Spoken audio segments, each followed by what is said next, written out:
everyone's seemingly saying that there are kind of three main options I've heard of how they might die. It would be that way. It would be the running out of oxygen, and it was a breach in the ship, and it just crushes, which apparently is under a second. It would crush the moment that there's a breach.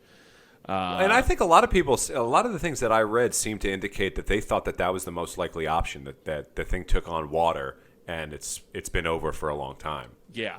Because it seems as though that banging that they said they heard, I recently saw the U.S. Coast Guard say we no longer think that was an actual thing.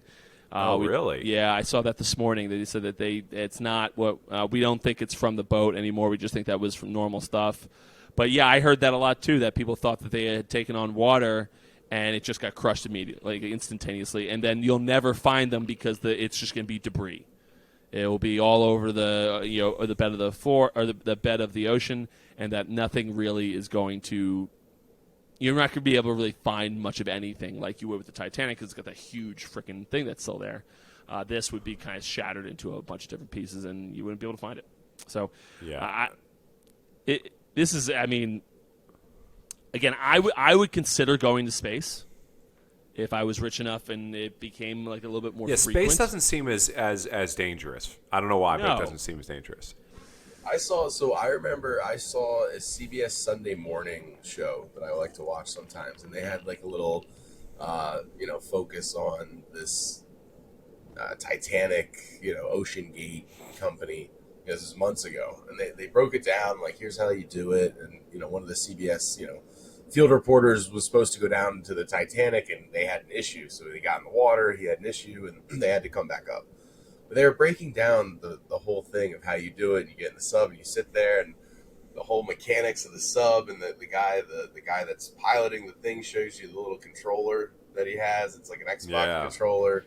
And I just remember sitting there drinking my coffee on a Sunday morning, be like, who in their right mind would pay this amount of money to roll the dice down there with an Xbox controller that you would buy like on Amazon for $20?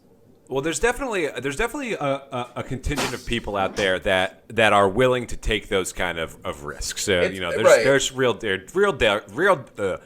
daredevils out there. 100%. But I just read an article right before we came on, and they were saying that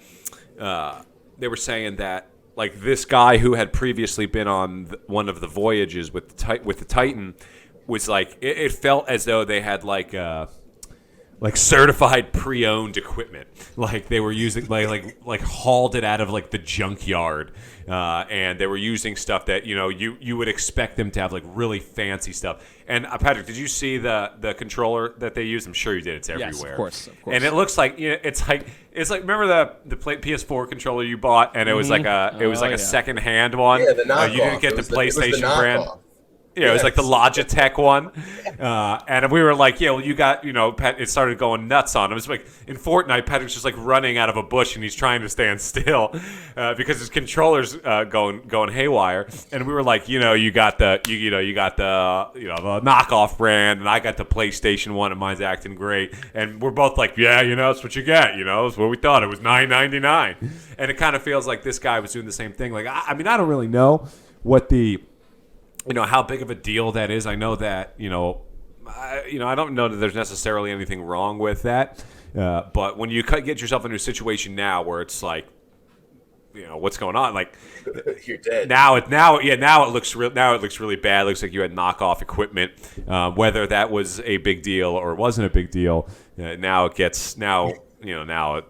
got to face the fire on it. The saddest part is, obviously, there's people that are dead. That's never great. But, like, the internet never has much remorse for anything. But there's been absolutely zero remorse for these souls. And it's easy to do when you don't know the names and the faces and all that. Sure. But some of the memes and stuff have been just so dark and so funny.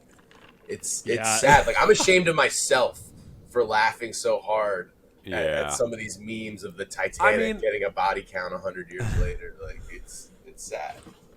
On some level, they have on some level, they know the risks. They knew the risks, and a lot of the people who have been on previous expeditions have expressed that. They're like, you don't go into this blind. There's a lot of safety procedures. You know how dangerous this is. So I get that. The one that really sticks out to me is this father and son that's on there. and thinking about like how bad that dad probably feels being down there and his son's like right next to him. I mean, that's got to be a pretty nasty feeling. Yeah, I'm with you, TiVo. I saw so many of those memes, and like today's day is just when 9/11 happened. Now I don't know what was happening in the adult world because we were children, but like it was pretty off limits for a while. Like you didn't really talk about it. I mean, you in a respectful way you talked about it, but internet wasn't so much around, so it was much different. And nowadays, the internet, I talked about it last episode, I'm pretty sure. The internet has just opened the floodgates to no one gives a shit. And you're right, there have been some ones that were more comical than others.